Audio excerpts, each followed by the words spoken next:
Ismo Laitela tässä päivää.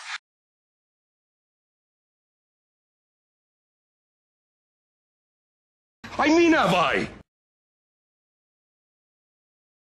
Anteeksi rouva.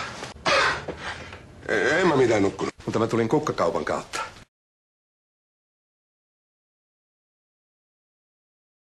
Kuules tyttö. En tietenkään. En. Et sä vaan halailis mua väärin perustein.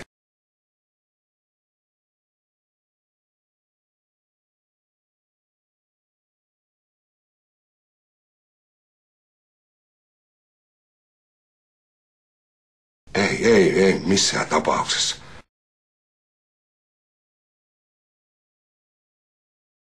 En ikinä. Asiahan on sitten sille selvä.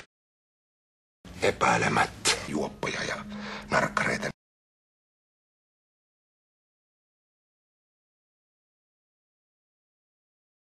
Ismo Laitelaa ei ole ennenkään häädetty sorvin äärestä.